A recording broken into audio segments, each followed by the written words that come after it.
우리 하나님의 말씀을 봅시다. 하나님의 말씀 요한복음 21장입니다. 요한복음 21장 15절에서 18절까지 보도록 합시다. 요한복음 21장 15절에서 18절까지 찾았으면 같이 봅시다. 저희가 조반 먹은 후에 예수께서 시몬 베드로에게 이르시되 요한의 아들 시몬아 내가 이 사람들보다 나를 더 사랑하느냐 하시니 가로되 주여 그리하여다. 내가 주를 사랑하는 줄 주께서 아시나이다. 가라사대 내 어린 양을 먹이라 하시고 또 두 번째 가라사대 요한의 아들 시몬아 내가 나를 사랑하느냐 하시니 가로되 주여 그러하여다. 내가 주를 사랑하는 줄 주께서 아시나이다.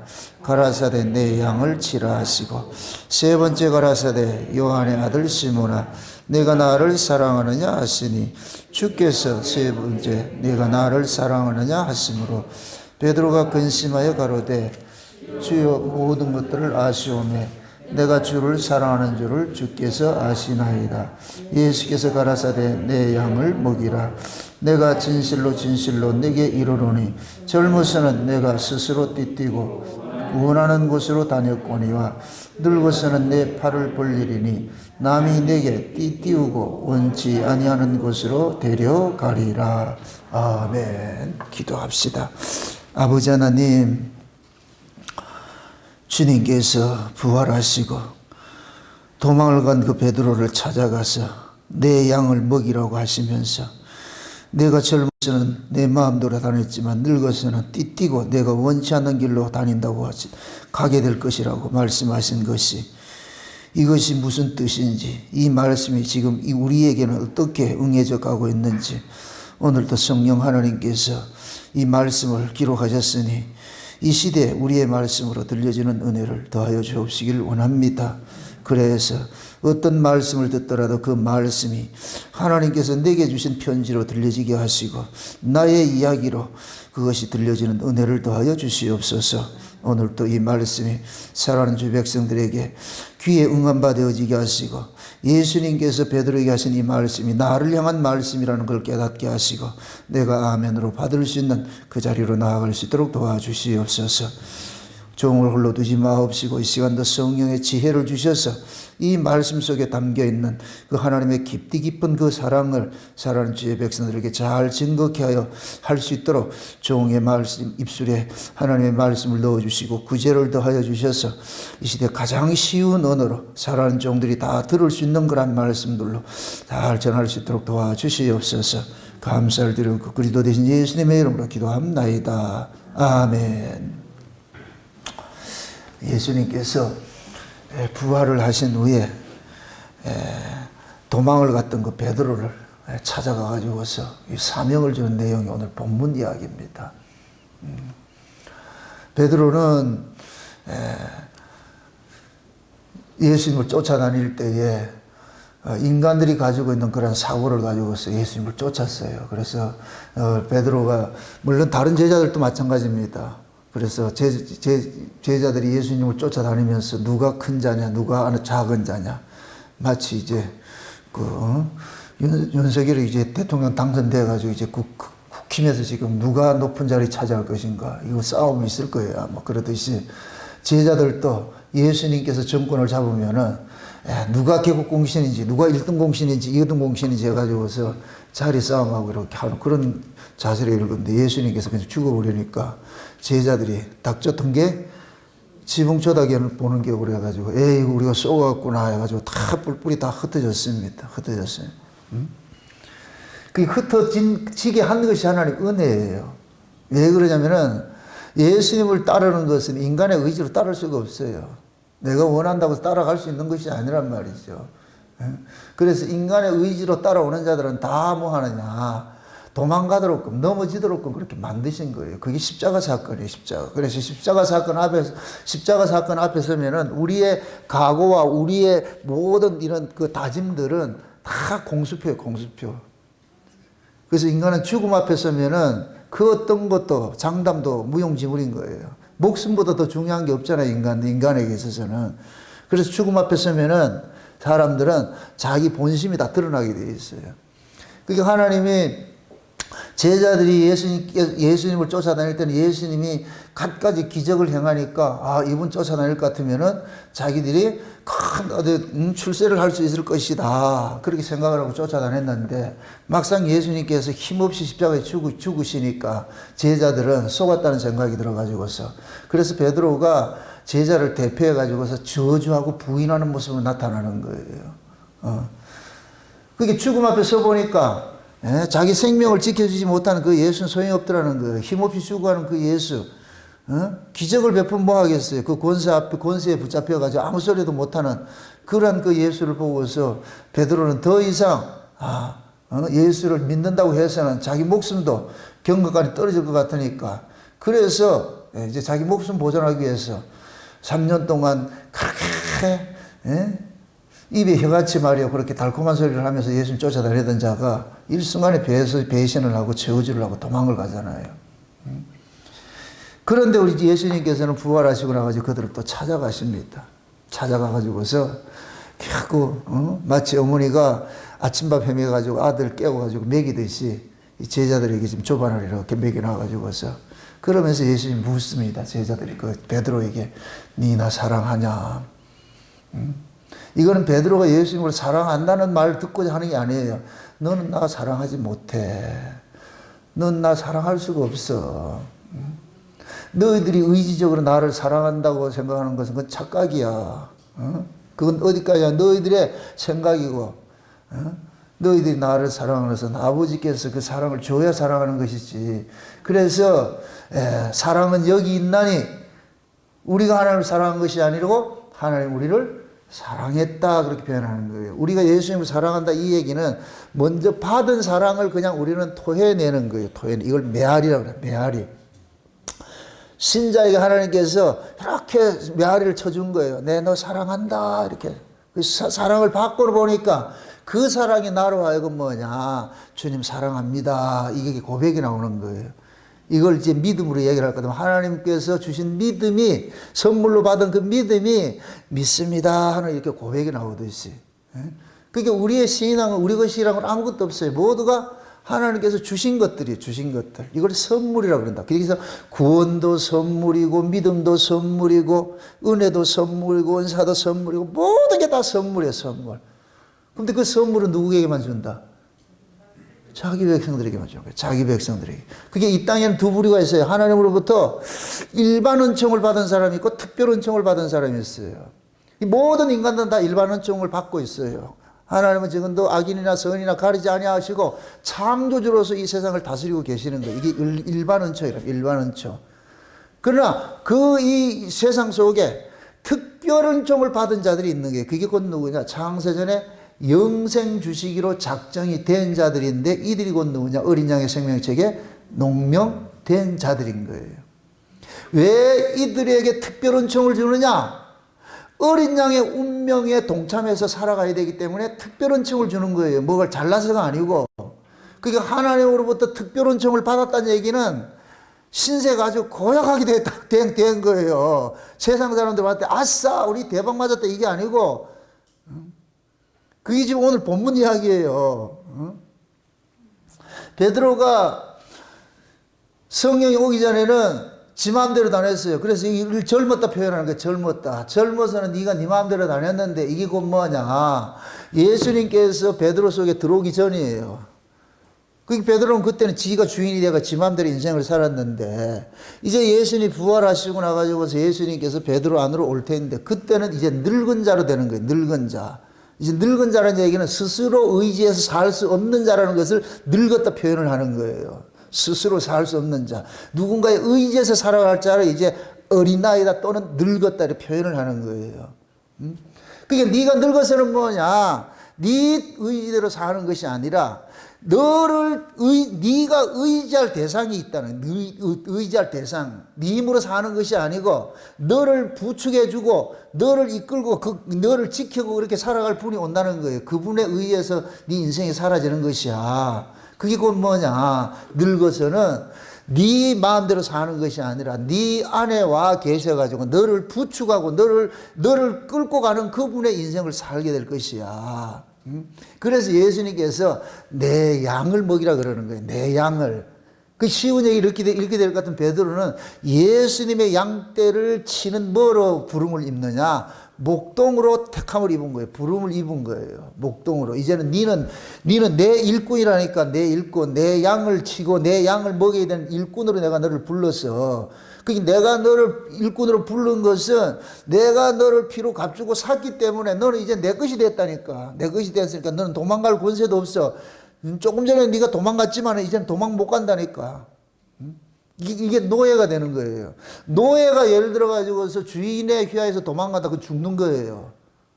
죽는다니까 그거는. 그래서 지금 예수님께서 오셔가지고 베드로 보고 그러는 거예요. 노예를 삼는 거예요. 노예를 삼는 거예요. 그것이 곧 마치 뭐와 같으냐면은 우리가 율법 신앙과 은혜 신앙의 차이예요.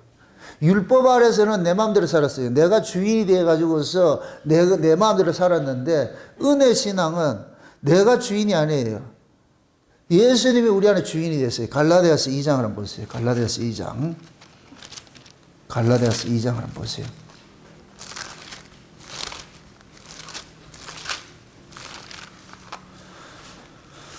갈라디아서 2장을 한번 봅시다. 20절 보세요. 20절. 같이 한번 보세요. 20절. 같이 봅니다. 내가 그리스도와 함께 십자가에 못 박혔나니 그런즉 이제는 내가 산 것이 아니요 오직 내 안에 그리스도께서 사신 것이라.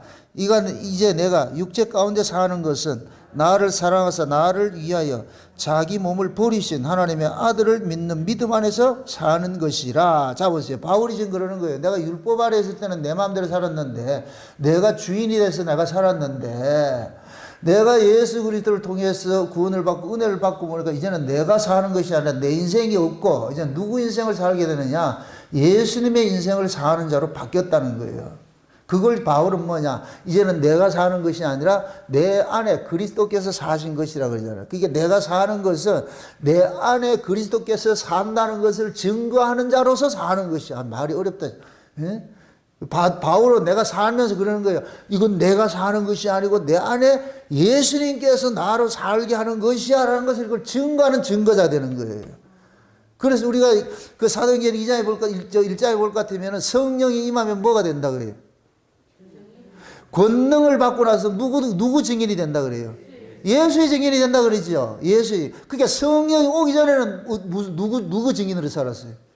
자기 증인으로 살았죠. 성령이 오고 나면은 예수의 증인으로. 그럼 성령 받는 것이 인간 입장에서는 복이다.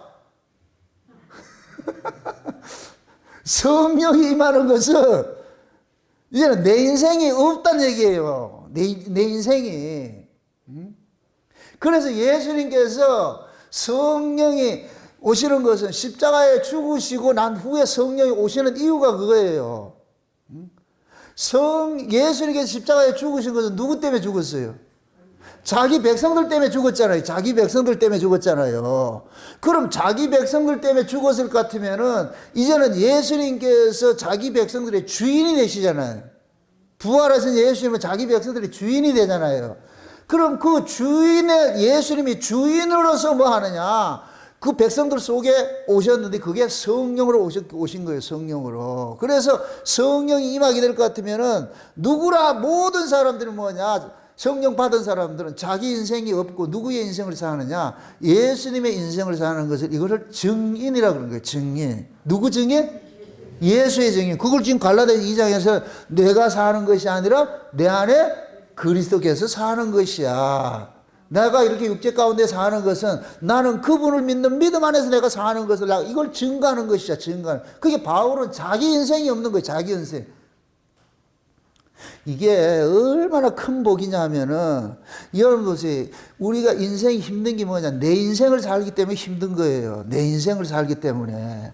내 인생으로 살면 모든 것들 내가 책임을 져야 돼요. 자, 이렇게 생각하세요. 주인이 있고 종이 있어요. 세상 살아가는데 누가 편하겠어요? 생각 잘하고. 종이 편해요. 종은 먹고 살 궁리를 안 해요. 왜 그러냐? 먹고 살 궁리는 누가 하는 거예요? 주인이 하는 거예요. 주인이. 그러니까 주인이 종도 모든 자기 식솔들은 주인이 책임을 지는 거예요. 주인이 책임을 지는 거예요. 근데 우리 인간들은 주인으로 살고 싶어요? 종으로 살고 싶어요? 주인으로 살고 싶어요. 이게 인간들의 어리석음이라니까. 이게 법 아래에 있는 자들의 이 모습이에요. 법 아래에 있는 자들이. 율법 아래에 있는 자들은 전부 뭐냐? 자기가 주인으로 살고 싶은 거예요. 주인으로. 응? 근데 주인으로 살면은 쫓기게 돼 있어. 쫓기게 돼 있다니까. 늘 경쟁을 해야 돼. 쫓기는. 그러니까 율법 아래에서 신앙생활은 늘 경쟁이에요. 경쟁. 저 사람보다 내가 더 열심을 내야 돼. 저 사람이 저 사람의 그 열심보다 내가 조금 더 있어야 되는 거예요. 충성해도 내가 조금 더 해야 되고, 헌금을 해도 내가 조금 더 해야 되고, 봉사를 해도 조금 더 해야 되고. 왜? 조금 그 율법 아래에서는 내가 한 것만큼에 대해서 뭐가 생기냐? 발언권이 생긴다. 발언권이. 그게 율법 아래에서는 내가 사람들 위에 높임을 받고 사람들한테 대접을 받고 인정을 받으려면은 비례해서 뭐가 되느냐? 내 노력과 수고와 헌신이 많아야지 이게 따라오는 거예요. 내가 많이 한 것만큼에 따라가지고서 내 지위도 격상이 되고 높아진단 말이죠. 근데 은혜는 그게 아니잖아요. 은혜는. 그 은혜는 우리 것으로 사는 것이 아니라 주인 것으로 사는 것이 주인 것으로.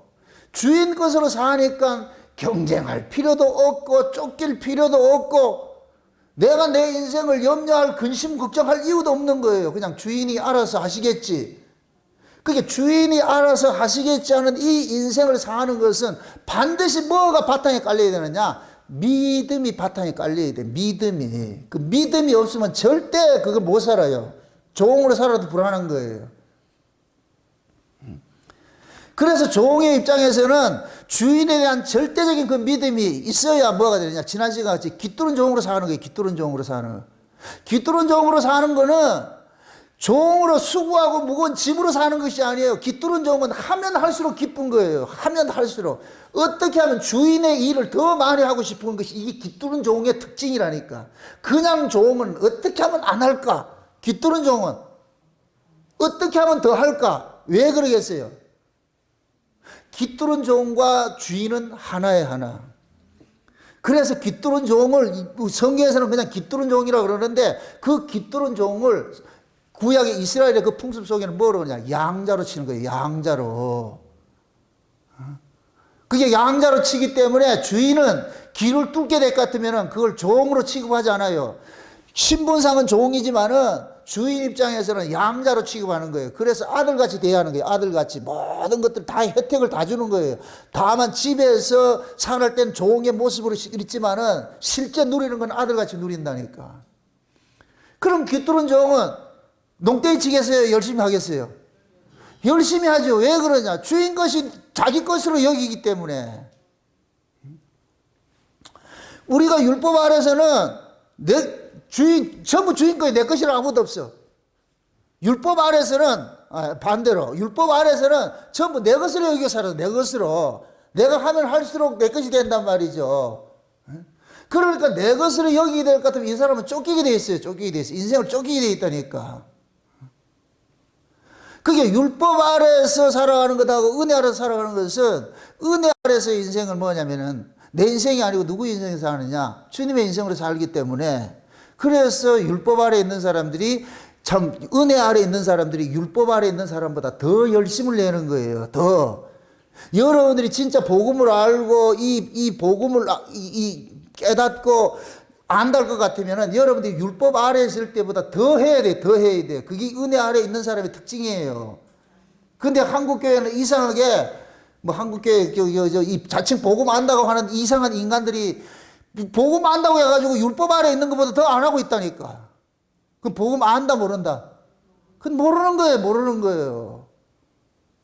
머리로는 알겠지요. 가슴속으로는 그 믿는 게 아니에요. 복음을 알면, 이거 알면, 은혜를 알면 알수록 나로, 그 은혜가 나로 하여금 어디 자리에 끌고 가느냐? 종의 자리에서 끌고 가가지고서 내 몸을 자꾸 들이도록 만들게 돼 있어요. 이 은혜가 나로 하여금 왕노릇하는. 그래서 고린도서 6장에 볼 것 같으면은 하나님의 은혜를 헛되이 받지 말라 그러는 거예요. 헛되이 받지 말라는 거예요. 그 고린도 교회 안에는 하나님의 은혜를 받아가지고 이걸 자꾸만 자랑질을 하고 있는 거예요. 내가 높다, 네가 높다, 이 자랑질하고 있단 말이죠. 그런데 바울은 뭐냐, 하나님의 은혜를 헛되이 받지 말라고 하면서 거기에 그 다음에 쭉 그 이야기를 설명을 하면서 사도됨의 그 표를 뭐 하느냐, 내가 거꾸로 띠을 당하고, 내가 빼앗김을 당하고, 내가 욕을 먹고, 내가 40에 하나 태장을 맞고, 죽을 고비를 수태 여기고, 이런 것들을 지금 제시를 하는 거예요. 이게 사도의 모습이야. 사도의 모습이야. 이게 은혜 받은 자의 모습이야. 근데 너희들은 은혜를 받았다고 해가지고서 그걸 가지고 뭐 하느냐, 잘난 척하고 왕노릇하고 너희들이 이런 거 하고 있잖아. 그건 전혀 은혜가 아닌데. 그럼 은혜 받으면 어떻게 된다? 죽는 자리로 들어가는 거예요. 죽는 자리로. 따라합시다. 죽음으로 밀어 넣으려고 은혜를 주신다. 아멘? 예수님이 왜 베드로한테 조반 먹이겠어요? 아니, 주인이 종을 불러가지고 조반을 먹인다. 먹고 놀으라고 하겠어요? 일 시키려고 그러겠어요? 일 시키려고 그러지요. 하나님은 우리에게 은혜를 주신 것은 하나님이 일을 시키려고 주신 거예요. 그래서 은혜 헛되이 받지 말라 그러는 거예요. 그럼 하나님의 일이 뭐예요? 하나님께서 이 역사 속에서 일을 하시는데 무슨 일을 해요? 그 예수님께서 말씀하셨잖아요. 썩을 양식을 위해서 일하지 말고 영생하도록 있는 양식을 위해서 일을 하라. 그렇게 하니까 제자들이 그럼 무슨 일을 합니까? 이렇게 해서 예수님께서 하나님께서 보내신 자를 믿는 것이 일이라 그랬잖아요. 그럼 하나님께서 이 역사 속에 일을 하는데, 일을 시키는데 누구에게 일을 시키느냐? 하나님의 백성들에게 일을 시키는데 뭘 줘서 일을 시키느냐? 은혜를 줘서 일을 시키는 거예요. 근데 은혜를 줘서 일을 시키는데 그 일을 딱 보니까 뭐하냐? 예수 믿는 일이더라니까. 예수의 증인으로 살게 하는 것들이 그게 일이더라니까. 아멘? 그럼 예수의 증인은 우리 의지로 살 수 있다 없다? 못 살죠. 우리 뜻대로 내 각오로 살 수가 없는 거예요. 내 각오로 예수를 따를 수 없다는 것을 보여주는 것이 제자들이 십자가 앞에서 다 도망가는 걸 나타난 거예요. 인간의 각오로는 예수님 쫓을 수가 없어요. 안 된다니까.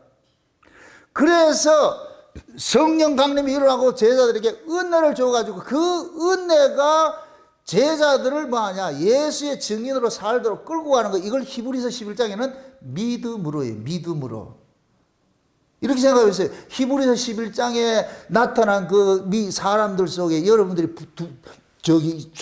여러분들이 나도 저런 인생을 살고 싶다는 그런 사람 있어요? 히브리서 11장에? 없어요. 그런 사람 없어요. 히브리서 11장에 나타난 사람들은 다 인생 망친 사람들이에요. 누구 때문에? 믿음이 와가지고서. 믿음이 안 와서 아브라함이 갈 때 본토 친척 아비 집 떠난다 안 떠난다? 안 떠나지요. 창세기 12장에서는 하나님이 가가지고 아브라함을 불렀다 그러는데 히브리서 11장에는 믿음으로 아브라함이 집에서 나왔다 그러는 거예요. 믿음으로. 그러니까 믿음이 우리 의지와 상관이 없이 하나님의 일을 하는 데 있어가지고서 우리를 초대하는 거예요. 끌고 오는 거예요. 끌고 오는 거예요. 그래서 믿음을 받으면은 그 믿음이 전부 우리를 어디로 끌고 가느냐면은 하나님께서 역사 속에서 일을 하는 일하는 것을 우리에게 초대를 시키는데 그 역사 속에서 일하는 것이 뭐냐? 하나님이 그 아들을 만유에 추가되게 하는 그 일을 하신단 말이에요. 거기에 우리가 동원이 되는 거예요. 동원이 되어 가지고서 우리는 예수가 주와 그리스도라는 이 일을 증거하는 자로 사는 거예요. 증거하는 자로. 그래서 성령 받으니까 전부 다 뭐 하느냐? 예수의 증인이 된다 그래요. 증인들이. 아멘? 네. 그럼 또 무슨 쉽게 여러분들 대답하세요. 누가 예수의 증인이 돼요? 성령을 받아야지 예수의 증인이 되지. 성령이 와야 예수의 증인이 될 거 아니에요. 그럼 그 성령은 누구에게 주어져요? 자기 백성들에게 주어지지. 자기 백성들에게. 그럼 결국 자기 백성은 전부 누구다? 예수의 뭐이다? 증인이죠. 이걸 뭐라 그러냐? 하나님 종이라 그러는 거, 종. 예수 그리스도의 종이라 그런다, 종. 아멘? 그러니까 하나님께서 자기 백성들에게 성령을 줘가지고서 예수 그리스도의 종이 되도록 만드는 거예요. 그러면 예수님의 종으로 살게 하는 이 일들은 내 노력과 내 의지와 내 각오로서 사라지는 것이 아니고 하나님께서 예수 그리스도의 종으로 살도록 모든 걸 다 주는 거예요. 그래 종이 어떤 집에 종으로 팔려갈 것 같으면은 거기에 일할 연장들이 다 준비되어 있는 거예요. 종이 지가 연장 들고 가는 게 없어요. 가면 연장이 다 있다니까. 밭도 자기 밭이 없어. 주인의 밭이 있다니까. 주인의 밭이. 지 밭에 가는 게 아니고 주인의 밭에 가가지고 주인의 연장을 가지고서 주인이 주는 걸 모든 것을 씨앗도 주인 것이고 모든 게 주인 거 주인 거 가서 주인의 밭에서 일을 하고 돌아오는 거예요. 그럼 주인 집에 돌아올 것 같으면 주인이 고생했다 그래서 상체를 주고 돼지도 잡고 소도 잡고 가지고서 그렇게 해서 먹이고 그게 주인과 종의 모습이잖아요. 우리가 율법 아래 있을 때는 전부 내가 뭐 하느냐. 내 인생을 살았는데 은혜 아래 들어와가지고서는 내 인생이 없어져 버리고 누구 인생 사느냐. 하나님 인생으로 사는 거예요. 예수의 인생으로 사는 거예요. 그래서 쉬운 얘기로 율법 아래서는 우린 고아였어요. 고아로 살았다니까. 율법 아래서는. 은혜가 오고 나니까 뭐냐. 내가 고아가 아니고 예수님이 우리의 뭐가 되냐. 주인이 되는 거예요. 주인이. 예수님이 주인이 되니까 이제부터는 우리는 뭐냐. 하나님의 그 가족이 돼가지고서 이제는 하나님의 가족이 될 것 같으면 하나님이 모든 것들을 다 책임져 주시는 거예요. 모든 것들을 다 책임져 주시고. 이걸 우리는 경험적으로 배워가는 거예요. 여러분 이걸 이렇게 생각해요. 여러분의 인생을 한번 이렇게 추억을 한번 해보세요. 과거에 우리가 율법 아래 있을 때는 전부 내 인생 살았어요. 내 인생. 어떻게 하든지 그때 내 이름을 내고 말이죠. 내 세계가 확장되고 전부 나를 위해 살았어요. 나를 위해 살았어요. 그런데 율법 아래서 우리가 은혜로 옮겨지고 나가지고서 그때 은혜로 옮겨지고 난 다음에 이제 내 인생을 사는 것이 아니에요. 내 인생을 사는 것이 아니고 이제는 내가 살아가는 그 의미가 뭐냐. 예수님을 자랑하고 싶은 거예요. 예수님에 대해서 희노애락이 오는 거예요. 예수님을 많이 알면 기쁘고 예수님 모르면 슬프고. 그쵸? 은혜 아래서는 그랬다니까. 은혜 아래 들어오면은 예수님에 의해 가지고 우리의 기쁨이 생기기도 하고 예수님에 의해서 우리 슬픔이 되기도 하는 거예요. 그래서 은혜 아래서는 오로지 뭐냐? 모든 내 존재의 의미, 나의 살아가는 삶의 가치가 뭐냐? 예수라는 가치로 절대 가치로 딱 바뀌어버리는 거예요. 예수에 의해서 내 인생이 결정이 되어버려요. 이게 은혜 아래 있는 성도의 모습이라니까. 그래서 은혜 받은 성도들은 기쁨이 뭐냐? 하나님의 말씀을 깨닫고 그 말씀이 깨달아질 것 같으면 그 사람이 행복해 죽겠어. 지금 집구석에 지금 살아가는 것이 이게 힘들어 죽겠는데 나 혼자 은혜 받을 것 같으면 이 은혜 받지 못한 사람이 봤을 때 미치는 거예요. 저 인간이 지금 내가 지금 죽겠는데 저 혼자 저 지랄하고 그렇게 보인다니까. 근데 그게 내가 노력으로 되어지는 게 아니잖아. 그냥 그 말씀을 들으면 그 말씀이 나로 미친 게 춤추듯이 하게 하는데 어떻게 해 그거를. 이거 경험을 안 해봐가지고 그게 경험이 되면은 그때는 세상 근심 걱정이 없어져 버려요. 응? 은혜가 탁 올 것 같으면 우리의 모든 그 시선을 가치관을 저 위로 확 올려버린다니까. 위를 올리면 아래 것은 걱정이 안 되는 거예요.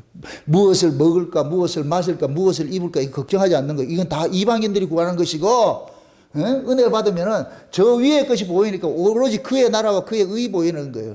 그래서 말씀이 깨달아질 것 같으면 그냥 좋은 거예요. 밥은 먹어도 배불러요. 밥은 먹어도 배불른다니까. 진짜. 그래서 하나님께서 우리는 다 아래 가치로 살던, 율법 아래서는 아래 가치로 살던 자였는데 하나님께서 은혜를 줘가지고서 우리로 하여금 아래 가치로 살지 말고 위의 가치로 살도록 우리를 확 인력션 시켜버리는 거예요. 이게 우리의 눈이 확 올려놔버리는 거예요. 응? 여러분들 비행기 타고 이 아래 내려다 보세요. 다 느낄 거예요. 야, 내가 저런 그 개미 같은 여기 저런 데서 내가 아등바등 그렇게 살았나? 응? 거기에서 위에서 내려볼 것 같으면 그 아파트 평수가 크고 넓은 게 그게 뭔 의미가 있느냐고. 거기에 피코하고 그랜저하고 뭐 차이가 있어요?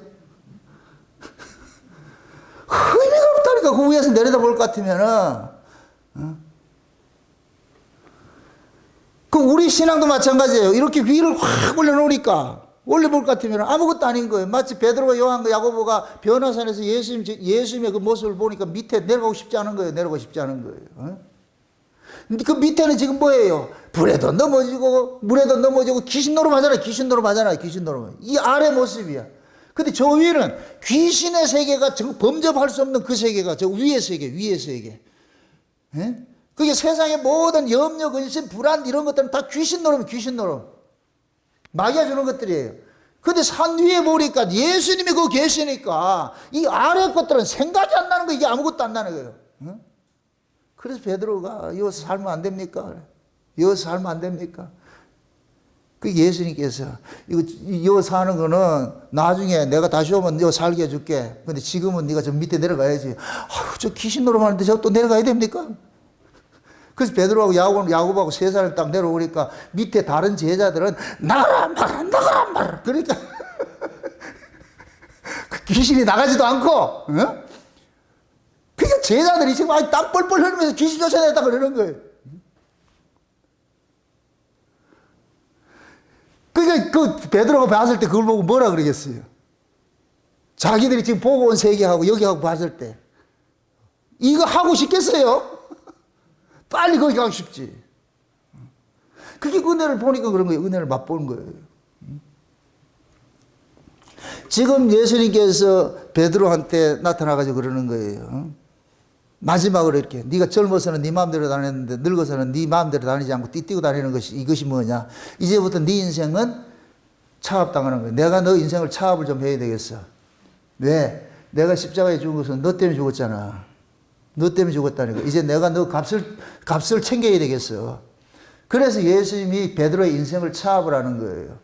그 차압을 하는데 베드로가 예수님께서 성령으로 이제 베드로 안에 오게 될 것 같은 베드로는 자기 인생을 사는 것이 아니라 누구 인생을 사느냐. 베드로 속에 무엇으로 가득 채우느냐. 나사렛 예수로 가득 채워진 거예요. 나사렛 예수로. 그래서 가는 곳마다 누굴 주냐. 나사렛 예수를 주는 거예요. 나사렛 예수를 주는 거예요. 예수 때문에 옥에 갇히기도 하고 예수 때문에 욕먹기도 하고 예수 때문에 영광받기도 하고 예수 때문에 좌우전 베드로 인생은 짓게 없어. 전부 예수님의 인생. 예수님의 인생. 그래서 마지막에 죽을 때도 지가 원치 않게 거꾸로 십자가에 죽는 거예요. 그게. 베드로가 원해서 그런 거예요? 예수님이 그렇게 했잖아요. 예수님이 베드로 속에 들어가니까 베드로 인생이 차압이 되는데, 그럼 그 베드로 속에 들어간 예수님께서 베드로를 어떤 인생으로 살게 하겠어요? 어떤 노정으로 끌고 가겠어요? 예수님께서 걸어가셨던 그 노정대로 끌고 갈 거 아니에요. 그럼 예수님께서 이 역사세계에 하나님 아들로 와가지고서 세상 사람들로부터 버림을 당했듯이 베드로도 마찬가지예요. 하나님의 아들로서 이 땅에서 버림당하는 그 구조 속으로 집어넣는 거예요. 그래서 성령 임하고 나니까 베드로는 자기 의지와 상관이 없이 예수의 그 운명으로 끌려가기 시작하는 거예요. 끌려가기 시작하는 거예요. 이게 끌려가면서 베드로는 점점 자기 인생을 포기하는 거예요. 자기 인생을. 그게 신자의 일생이 신자의 일생. 그래서 우리는 예수님에게 인생이 차압당하는 것이 성경을 통해 가지고 보여주는 거예요. 이 사도행전이 있고 이런 것들을 우리는 성경을 보면서 베드로의 그 인생을 슬픈 인생 이렇게 보지 않는다니까. 우리 이 신자들은 와, 주님께서 베드로의 인생을 이렇게 간섭하니까 베드로는 온통 머릿속에 온통 예수의 것으로 가득 채워지니까 감옥에 갇혀도 그것을 기쁘고 감사가 나오고 욕먹어도 기쁘고 감사가 나오고 바울도 마찬가지예요.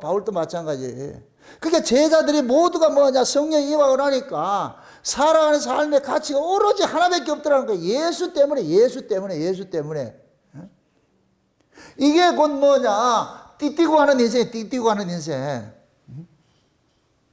예전에 제가 두 마리 암소 이야기를 하면서 안소와 마라소가 있다고 그랬잖아요. 지금 성령이 오기 전에는 내가 안소 노릇했어. 하나님을 마라소로 취급을 하고. 내가 안소 노릇해가지고 내가 가는 대로. 그러니까 하나님이, 율법 안에서는 하나님이 우리한테 끌려다녔다니까. 내 마음대로 해서 내 마음대로. 그게 구약의 이스라엘 역사예요. 그러니까 지 마음대로 하나님이 안소가 아니라 하나님이 마라소가 돼서 자기 인간의 안소가 돼가지고 자기가 주권을 행사하고 이러니까 결국은 뭐가 되더라는 거예요. 망하는 인생이 나타나잖아요. 멸망의 인생이 나타나잖아요. 그게 구약의 이스라엘이에요. 이스라엘. 근데 신약에 와보니까 이제 예수님께서 부활하시고 성령을 우리 가운데 오시고 나니까 이제는 이것이 바뀌어져 버렸어. 내가 마라소가 되어버리고 예수님이 안소가 딱 되어버린 거예요. 안소가 되고 나니까 예수님이 끌고 가는 대로 우리를 끌려가게 돼 있는 거예요. 끌려가게 돼 있는 거예요. 그 예수님이 끌고 가는 대로 끌려가니까 우리는 뭐 하느냐? 기쁨과 감사가 나오는 게 아니라 뭐가 나오냐? 눈물이 나오더라니. 눈물이 훌 흘리면서. 왜 그래요? 예수님께서 가는 길이 우리가 원하는 길로 가요? 우리가 원치 않는 길로 가요? 우리가 원치 않는 길로 가잖아요. 우리가 원하는 길은 어떤 거겠어요? 이 땅에서 뭐 하는 거예요? 승승장구 일치월장 만사형통하는 것이잖아요. 근데 예수님의 인생은 뭐예요? 이 땅에서 벌어지는 거예요. 여러분 보세요. 여러분들이 인생이 일치월장 승승장구 만사형통할 것 같으면 여러분 예수 믿을 사람 없어요. 인간은 등 따시고 배로 부르면 신은 귀찮은 존재가 되어버린다니까. 인간들이 신을 찾는 것은 어렵고 힘들 때 신을 찾는 것이지, 내가 등 따시고 배부르 보세요. 신은 귀찮은 존재가, 내가 신인데 등 따시고 배부르면은.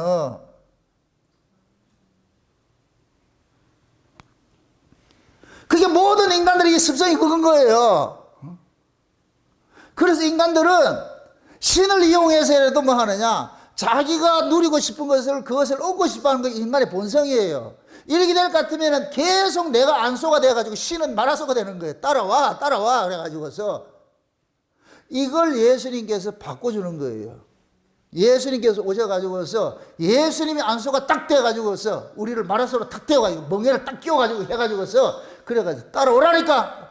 그러니까 우리는 뭐 하느냐, 내가 원치 않는 그 길로 끌려가는데, 근데 세상에 나를 인도하는 이 마라소 대신에, 참 안소 대신에 이분이 어디를 끌고 가느냐, 저 위를 끌고 가더라니까. 천국으로 끌고 가다. 그래서 우리가 천국 가는 것은 우리가 가는 것이 아니고 누구 때문에 간다? 예수님 때문에 가는 거예요. 구약에서는 내가 안소가 되고 하나님의 마라소가 됐을 때 우리가 어디로 가요? 천국으로 가요? 지옥으로 가요? 지옥으로 갔다는 거예요. 지옥으로. 그 지옥으로 가는 그 인생을 예수님께서 오셔가지고서 천국 가는 인생으로 확 바꿔놓은 거예요. 천국 가는 인생으로. 그래서 우리가 드라마 볼 것 같으면 새드 엔딩이 있고 해피 엔딩이 있잖아요. 두 가지 엔딩이 있잖아요. 그죠? 악당들은 그 과정에서는 해피 엔딩, 해피로 살아요? 새드로 살아요? 악당들은 해피로 살죠. 그죠? 근데 끝이 어떻게 돼요? 새드가 돼버리죠. 주인공은 어때요? 과정은 새드로 사는데 끝이 어떻게 돼요? 해피가 되죠. 그럼 지금 우리 인생이 그래요. 성도는 이 세상에서 뭐로 사느냐? 새드 인생으로 사는 거예요. 힘들고 어렵고 고난받고 막 사는 거예요. 진짜 꼭 연속 꼭 주인공이라니까. 주인공은 넋으로 맞아요. 기싸대기도 김치로 맞아야 되고 뭐 욕도 먹어야 되고 막 하는 것마다 사기도 당해야 되고, 이게 이 주인공의 인생이라니까. 주인공의 인생. 그런데 결과는 뭐냐? 주인공이 망하는 드라마는 없어. 모두가 주인공은 뭐냐? 끝에는 뭐냐? 승리자로 나타나는 거야. 승리자. 요번 이제 주일날 이제 오후에 이제 그 천상에서 유리 바닷가에서 그 어린 양이 노래 부르는데, 이건 이긴 자들이 부르는 노래, 이긴 자들 부르는 노래. 우리가 지금 그 자리로 가는데, 그럼 그 자리, 그 이긴 자가 돼서 부르는 노래를 부르는 사람은 이 땅에서 뭐 한다? 입에 다 내놔서 죽을 꼼씩 겪는 거예요. 경계할 정도로 지금. 그 길을 우리가 홀로 가지 못하기 때문에 예수님께서 오셔가지고 안소가 돼가지고 갈 때마다 그러는 거예요. 나도 이 길 갔다. 같이 가자. 네 혼자 가라 할 것 같으면 못 가잖아. 그래서 내가 네 동무대에서 요 왔잖아. 가자. 그래서 우리가 어렵고 힘들 때, 내가 지칠 때 기도하면 주님께서 다 우리 마음을 위로해 주는 거예요. 다 나 때문에, 너가 지금 이런 고통당하는 건 다 나 때문에 그렇잖아. 어? 나도 이 역사 세계에 와가지고서 고통당하는, 아버지 때문에 내가 고통당했다. 이거. 아버지 그 약속 때문에 내가 품고 있어가지고 그것 때문에 고통당했듯이. 너도 지금 내 약속을 네 안에 품고 있으니까 그게 고통당하잖아. 그런데 네가 봐라, 날 봐라. 내가 아버지의 그 약속 때문에 이 땅에서 고통당했는데 하나님께서 나를 그 영광단자를 부활시켜서 만주의 주가 되어가지고서 모든 사람이 내 앞에 무릎 꿇게 이렇게 만들어 안 해줬나. 어? 그러니까 니도 내하고 똑같은 운명이다 아이가. 그래서 네가 이 지금 역사에 살면서 나처럼 이렇게 버림당하는 삶을 살았는데 나중에는 뭐냐 해피엔딩이 돼가지고서 만족의 주가 됐듯 내가 만족의 주가 됐듯이 너도 여기에서는 고난받고 살다가 나중에는 해피엔딩이 될 것 같으면 천국에서 왕노릇한다 이가. 왕노릇한다 이가.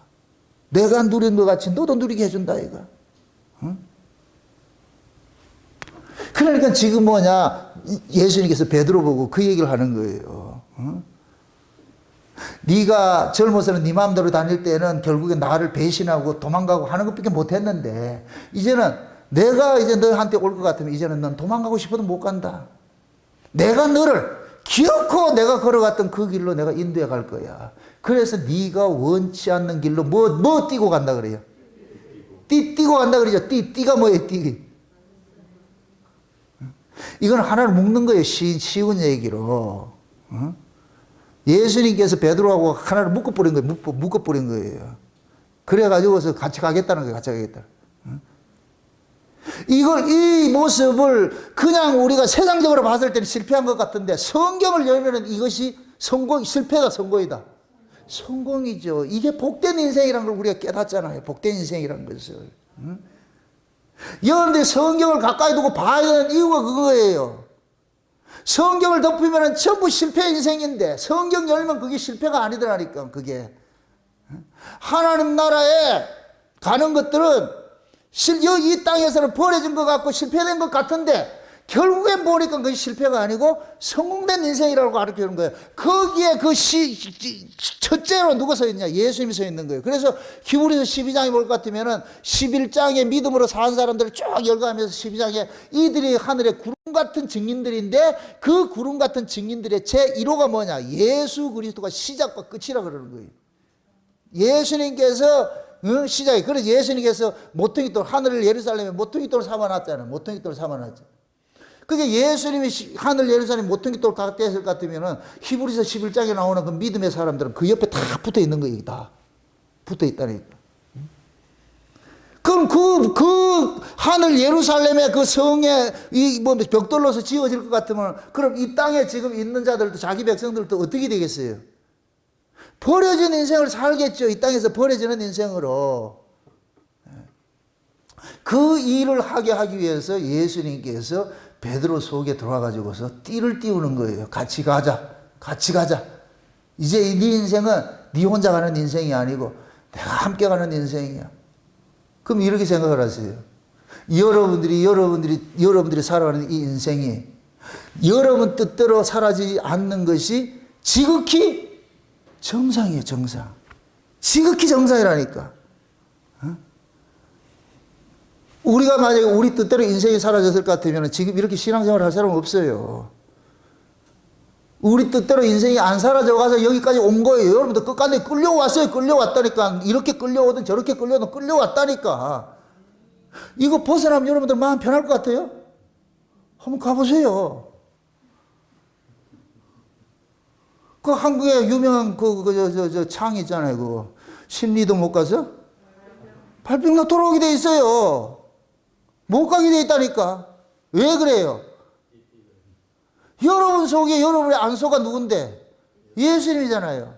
예수님이 그렇게 피로 값주고 샀는데 네 맘대로 가라 이렇게 할 것 같아요? 안 해요. 가면 어떻게 하는지 아세요? 갔다가 도망가면은 올 때 어떻게 하는지 아세요?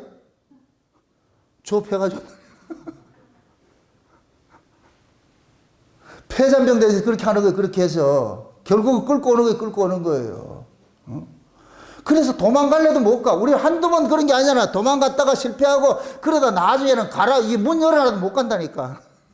문 열어놔도. 옛날에는 뭐 하늘 갔으면은 에이 때려쳐버려. 뭐 내 예수 믿어가 뭐 하겠냐. 교회 갈 거 있냐. 그래가지고서 막 안 하든지 그 개구신짓도 하고 뭐 처음엔 좀 착한 것 같이 괜찮은 것 같은데 어떤 문제 하나 생길 것 같으면은 저기 예수를 믿은 인간인가 도대체 모를 정도로서 가잖아요. 이게. 그런 일들을 몇 합 하다 보면은 나중에는 그 길이 열려도 에휴 가봐야 안 되더라. 가봐야 또 붙잡혀 올 거 뻔한데 그래서 안 가는 거예요. 문 열어놔도 안 간다니까. 그 경험을 안 한 사람은 문 열고 도망가려고 그러지요. 한번 가보시라고. 제가 100% 개런티 할게요. 여러분들이 진짜 어린 양의 생명책에 농명된 사람일 것 같으면은 못 떠나요. 못 떠난다니까. 떠날 수가 없어. 이게 얼마나 큰 축복이냐고, 이게. 끈이 붙잡혀 있는 연이, 그게 복이지. 끈 떨어지면 어떻게 되겠는데.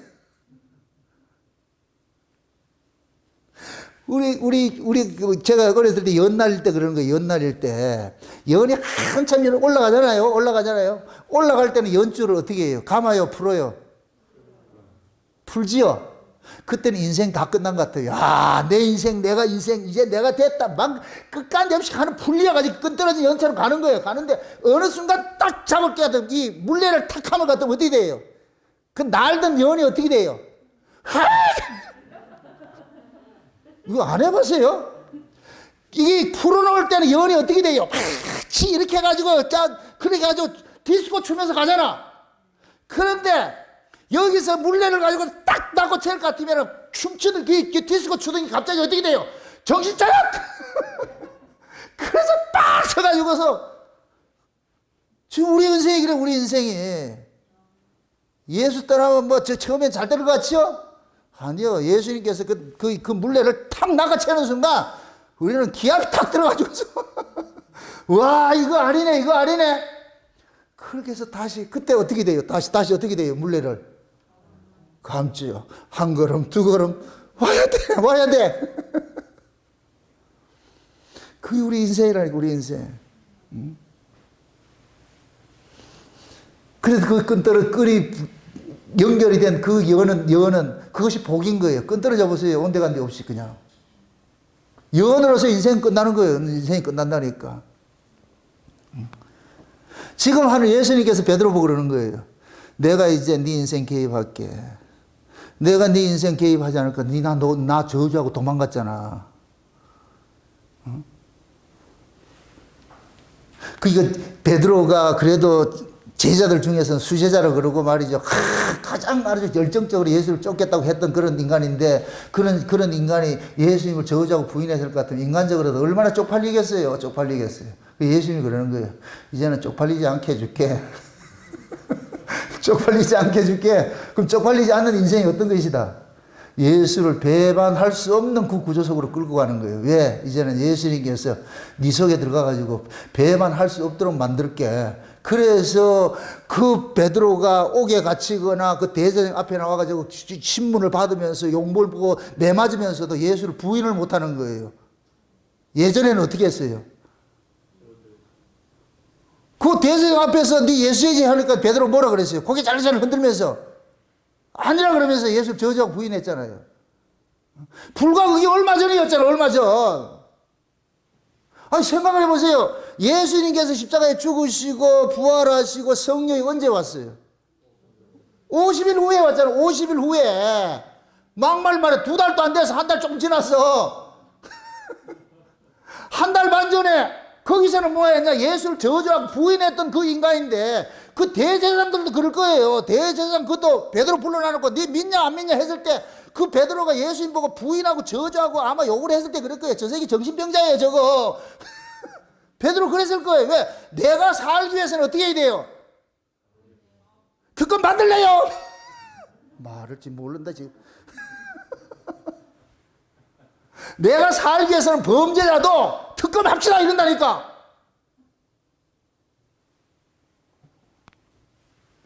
그게 베드로는 자기 살기 위해 가지고 예수님을 부인하고 저주한 것이 그냥 그 이야기를 그냥 감상적으로 생각하지 마세요. 여러분들이 내가 죽음의 경각이 달려가지고서 누굴 저주한다 할 것 같으면 그냥 저 같으면 더 해요. 그 아주 욕이란 욕은 있는 욕 없는 욕 다 끌어볼 거예요. 내가 태어나서 배운 욕은 다 끌어볼 거예요. 더. 그렇게 했던 인간인데 그런데 달라진 건 아무것도 없어. 그냥 오순절 성령 임하고 나니까 그 대제사장 앞에 섰다니까. 그들 앞에 서가지고서 네 예수 믿나? 죽이든지 살리든지 마음대로 하라. 나는 이 보고 들은 것을 말하지 아니할 수가 없다. 이제는 내가 한다. 너희들이 나를 죽인다고 해서 이거 못 막는다. 감옥에 넣는다고 집어넣어라. 죽이려면 죽여라. 그 대제사장이 뭐라 그랬어요? 얘 뭐 인간 뭐 이런 인간이 뭐 쥐약 처먹었냐 니? 그런 거 아니에요 그게. 쟤들이 돌아버리는 거예요. 쟤들이. 한번 여러분 생각해보세요. 바울이 다메섹 도상에 갈 때 율법 아래 있는 자들 자기 그 축전하는 동무들하고 같이 갔잖아요. 다메섹이 딱 일어나고 나가지고 바울이 그 즉시로 뭐라 그래요? 예수가 그리스도라고 증거하잖아요. 그럼 같이 갔던 애들이 뭐라 그러겠어요? 임마 왜 그러? 니 왜 그러는데? 기대기 때리면서 정신 차려 임마! 정신 차려! 그게 바울은 굴하지 못하고 아니야 내가 봤어 우리가 죽이려던 그 예수가 좀 살아가지고서 지금 계신데 내가 봤다. 얘네들 미치는 거야. 니 봤나? 아니. 니 봤나? 아니. 다 안 봤다는데 니 혼자 봤다 그러냐나 이 또라이야.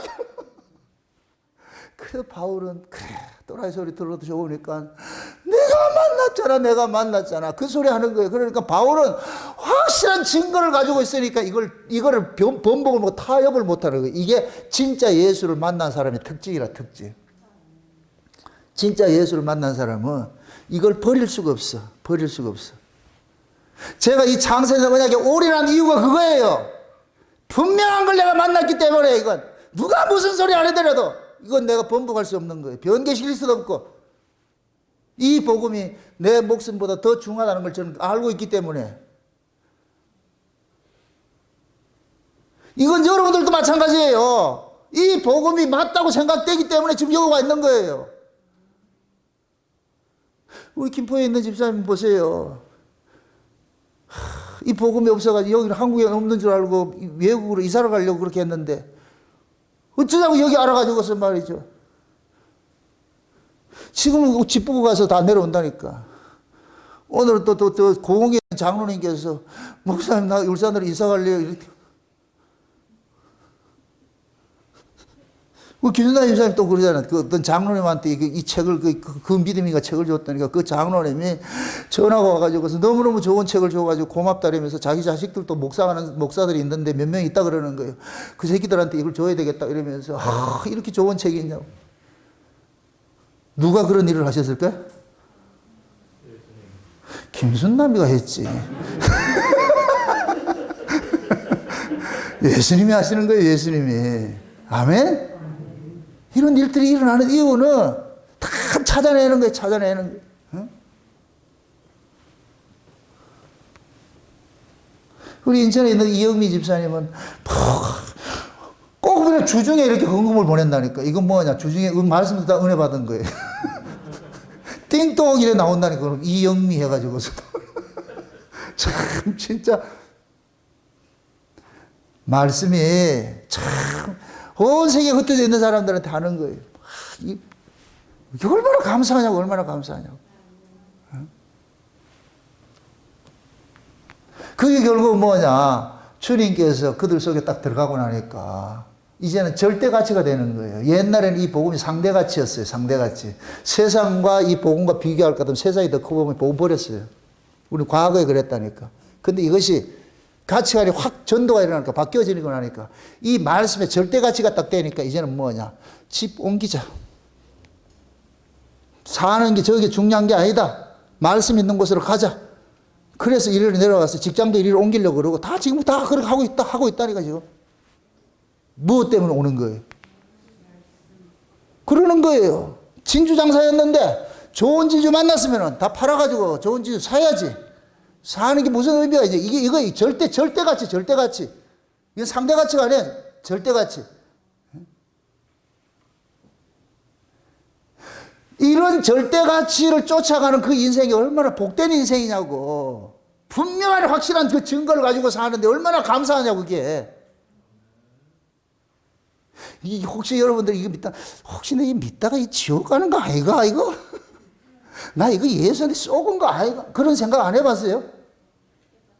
여러분들 안 해봤네?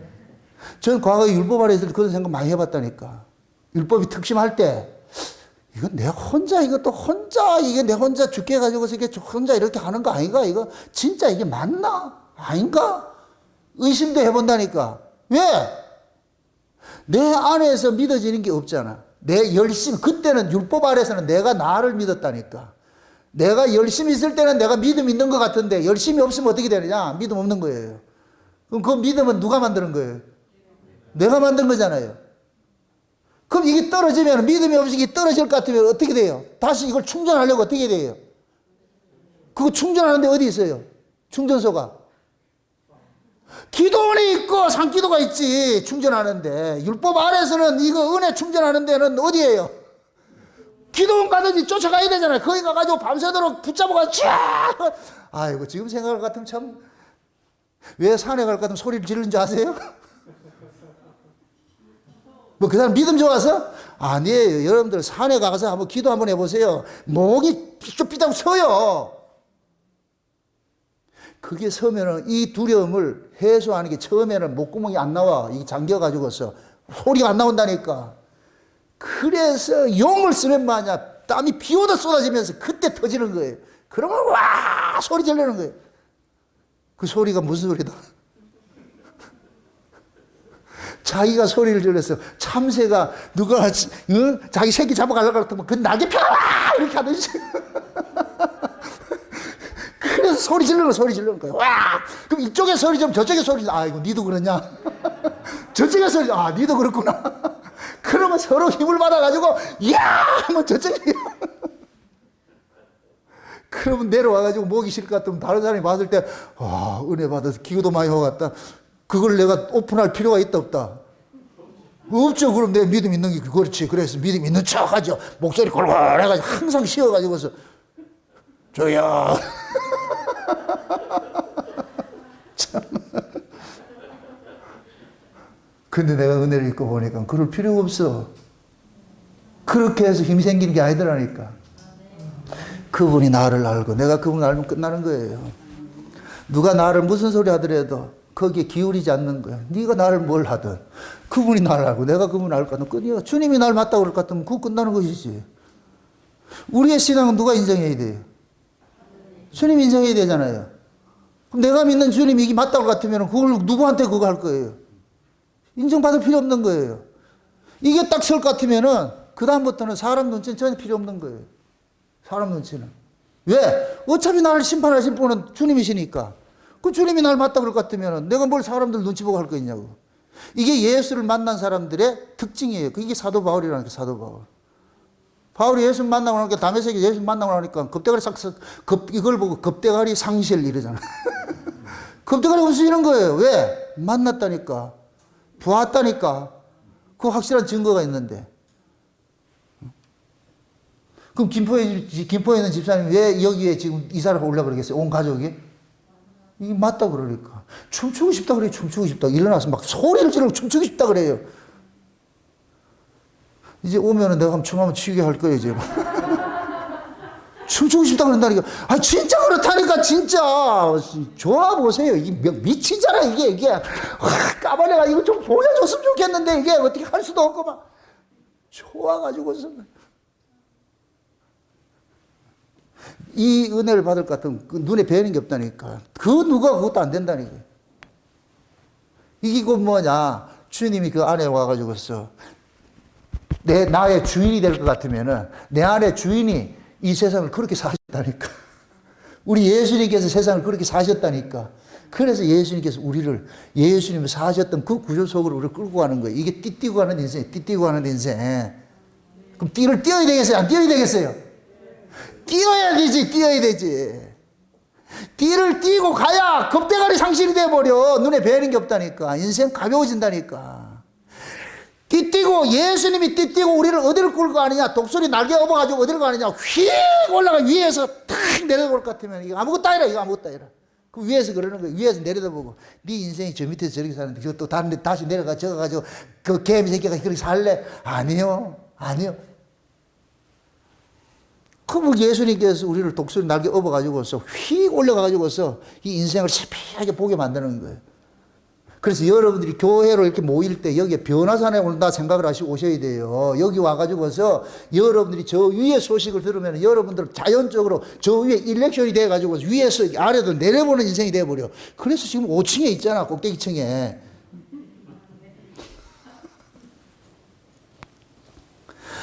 위에서 내려다볼 때는 내 인생이 뭐가 되느냐? 가벼워져요. 가벼워진다니까.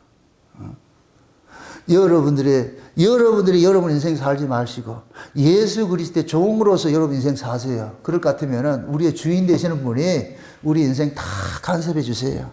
아멘? 이게 그 나라 그 의 구하는 거예요. 그 나라 그 의 구하면은 입고 먹고 마실 것 있어야 될 줄을 안다 그러잖아. 있어야 될 줄을. 그건 곧 뭐냐? 종이 먹고 입고 마시는 거 걱정하지 말라니까. 그건 주인이 알아서 다 준비할 테니까. 그 소리. 우리 주님께서 다 알아서 간섭을 하신다니까. 그게 여러분들이 세상 사는 기준도 버리시라고. 기준도. 내가 이 정도는 살아야 되겠다. 이 기준도 버리라. 그건 쥐가 세운 기준이라니까. 그 기준을 어디에 세우느냐? 제자들의 일생에다 기준을 가져다 해오라고. 그럼 지금 여러분들이 사는 것이 엄청나게 지금 뭐 하느냐? 잘 살고 있다는 것이 느껴질 거예요. 잘 살고 있다는 것이. 조금 있으면 차압도 갑니다. 조금 있으면 차압도 간다니까. 우리 예수님께서는 여러분들이 세상에 희낙낙거리는 걸 두고 볼 수 없어. 기어코 예수님께서 여러분들 인생을 끌고 와가지고서 예수님 옆에다 탁 이렇게 2인 삼각경기 하듯이 자꾸 딱 채워가지고 가자 해가지고 예수님이 가는 길을 간다. 예수님께서 가는 길은 고속도로로 가는 게 아니고 비포장도로로 그게 끌고 가는 거예요. 고속도로 가면 재미없어요.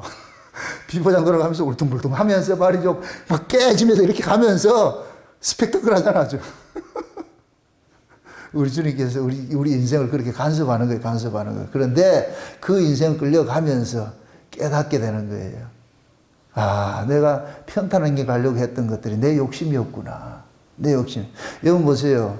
편하기 시작하면 계속해서 편하고 싶어요. 그래서 그 옛말이 그러잖아요. 말 타면 종 부리고 싶어 하는 것이 인간이라고. 그러면 인간들은 그 맛을 들을 것 같으면 계속해서 결핍에 대해 가지고서 자기 이 심령은 쫓기게 돼 있어요. 한 번도 만족을 못 한다니까. 내가 부자로 사는 사람은 그 부자로 사는 사람들은 다 정신병자라니까.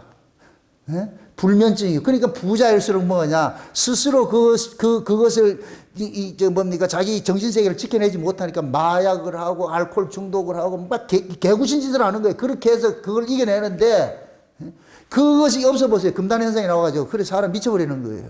그래서 부자들이 자살을 많이 하는 거예요. 부자들이. 근데 가난한 사람들은 그거 없다니까. 근데 가난한 사람들이 그걸 복이라고 여기느냐? 아니에요. 나도 한번 해가지고 살아야지. 그런 것들 대변하는 것이 그 기생충이라는 영화잖아. 기생충이라는 영화. 부잣집 밑에서 그 지하실에서 기생하면서 살면 나도 한번 저기 될 거야. 올라가 볼 거야.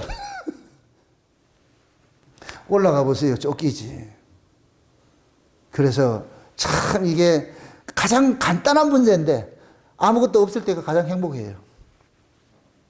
인간들은 모으기 시작하면 불행하기 시작하는 거예요. 모으기 시작하면 불행하기 시작한다니. 그래서 하나님께서 우리가 스스로 그것을 손을 펼 수 없기 때문에 예수님께서 오셔가지고서 손 펴있는 일들을 하는 거예요. 네 인생 네가 살지 마라. 네가 설계하지 마라. 내가 설계할 테니 넌 그냥 따라와라. 그래서 하루하루 여러분들이 앞에 주어진 그 인생을 그냥 감사하고 사시라고. 이것이 하나님께서 주신 내 분복이다 생각하시고. 아멘? 이에서 지나치면 전부 악이에요. 잘 될 거야, 잘 살 거야. 아니, 그렇게 생각하지 마시고 그냥 있는 바 족한 줄 알고. 그래서 지족하면은 자족이 된다 그랬잖아요. 우리가 말씀을 통해 가지고 은혜를 받을 것 같으면 내가 지족이 돼요. 아, 내가 이런 은혜를 입고 사는구나. 이게 되면 그 다음에 뭐가 되냐? 자족이 돼버려. 여기에 대해서 쫓기질 않는다니까. 그래서 이전 시간에 여러분 기도할 때 하나님, 내 존재가 어떤 존재인지 오늘 이 말씀을 통해서 알았으니까 이제는 내가 이 땅에 가서 아래 것에 일어나서 희비하지 말고 내 이 영혼을 위로 확 끌어올려가지고서 위에서 이 아래로 내려다볼 수 있는 그 인생 달라고 했어요. 그래서 이 시간 여러분들 전부 삼층전에 올라가가지고서 사도요한처럼 하나님도 올라가가지고서 아래를 내려다보면서 여러분들의 인생이 하나님 어떻게 끌고 가는지 그럴 것 같으면은 여러분들 그 인생의 그 결과가 어떻게 나타나는지 다 해석이 되어질 거예요. 그럴 것 같으면은 지금 있는 이 현실을 여러분 넉넉히 이길 수 있어요. 아무것도 아니라니까. 우리가 저 위 세계에서 이 아래를 못 보기 때문에 불행하다 느끼고 힘들다 느끼고 하는 것이지. 그러니까 오늘 하나님 앞에 눈 열어서 나를 위로 끌어올려 가지고서 아래로 내가 볼 수 있게 해서, 그렇게 해서 지금 현재 내가 당하는 이 역사 속에서, 이 세상 속에서 일어나는 모든 일들을 그냥 넉넉히 이기면서, 불렀듯이 이 풍랑 인연하여서 더 빨리 간다는 그 마음으로 그렇게 해가지고 여러분들이 여러분들이 지금 이 현실을 넉넉히 이겨내가지고 그 환경 속에서 감사와 기쁨과 찬송이 끊이지 말고, 그렇게 해서 여러분들이 좀 심령이 좀 평안하게 그렇게 살아가시기를 주의 이름으로 축원드립니다. 기도합시다. 아버지 하나님 감사합니다. 우리의 인생이 내 인생이 아니고 예수 그리스도에게 띠띠고 가는 이 인생을 이 시간 우리가 알았습니다. 하나님께서 일을 시작하셨고 진행하시는 것도 하나님이 하시고 또한 그 결과까지 주께서 인도해 주실 걸 저희들이 믿고 있습니다. 그러므로 이제부터는 내 인생을 주님께 맡기고 살아갈 수 있는 그런 인생 될 수 있도록 우리 하나님 간섭하시고 인도해 주시옵소서. 특별히 이 한 시간 우리의 눈을 열고 귀를 열고 마음을 열어서 하나님께서 어떻게 우리 인생을 간섭해 오셨는지를 잘 보게 하시고, 내가 지금 어느 길로 가고 있는지 우리의 인생의 여정의 그 좌표도 올바로 보게 해주셔서 내가 지금 가는 그 길이 옳은 길이라는 이 알게 하시고 생명의 길이라는 걸 알게 하시고, 지금 당하는 것이 좀 어렵고 힘든다 할지라도 낙심하지 말고 위의 것을 바라보고서 이겨낼 수 있는 저들 될 수 있도록 도와주시옵소서. 감사를 드리고 예수님의 이름으로 기도합나이다. 아멘.